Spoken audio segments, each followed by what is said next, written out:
This is the Hawk Central Huddle, your weekly peek inside Iowa athletics. I'm Danny Lawhon here with Chad Lysico. And Chad, it's been a bummer last couple of weeks for the Iowa football team. I know everybody is kind of down in their spirits about what was possible for the Hawkeyes, but what's still out there with 3 games to go? Yeah, I think you can pretty much cross the Big Ten West off the list. But other than that, still a lot of things for this team to accomplish. Right now, 6-3. They got a possibility to still be a 10-win team. They're going to be favored in their last 3 games, including by 10.5 this week against Northwestern. If they can get to 9-3, they were 21st in a college football playoff rankings this week.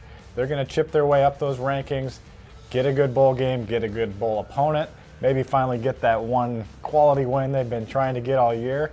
And there's still a lot for this team to play for. I think they could still get maybe into the top 15 by the end of the year if they can win out. So it starts with the Wildcats, as you mentioned, kind of a perennial thorn in Hawkeye fans' sides. I know the last time since Pat Fitzgerald has been in charge. You look at their stat lines this year. Remember, they're 5-1. They're leading the Big Ten West. They're doing something right. But there are just so many places in which you're like, how in the world are the Wildcats getting it done? I mean, what's been the closest answer that you've been able to find in research this week? Yeah, certainly very good coaching, no doubt about it. You got a senior quarterback in Clayton Thorson. So Pat Fitzgerald, Thorson, and then very, very disciplined team. They lead FBS in fewest penalty yardage for the season. Their opponents have the most penalty yards against in the Big Ten. So they're really gaining those hidden yardage, and they kind of like to ugly games up. You saw that against Michigan. They really got outplayed a ton in that game, but it was a 2017 final. That's going to be a test this week for the Hawkeyes. It's going to be cold.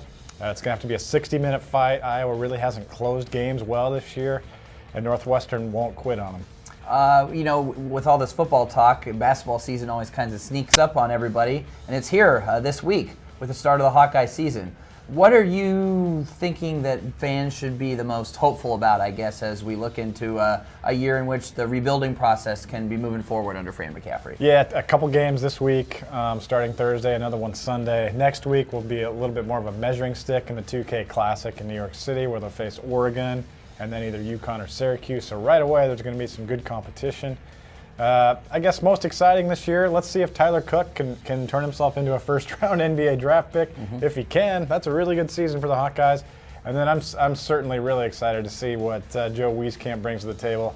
I happen to think he's going to be really, really good and really exciting, a fan favorite, does everything well. So between those 2 guys, maybe Bohannon getting healthy, Luka Garza getting healthy, there's some nice pieces for Fran McCaffrey to work with. Football, basketball, wrestling, we bring all that information to your fingertips, to that table. So stick with us at hawkcentral.com 24/7 for all your latest Iowa news. Thanks for tuning in.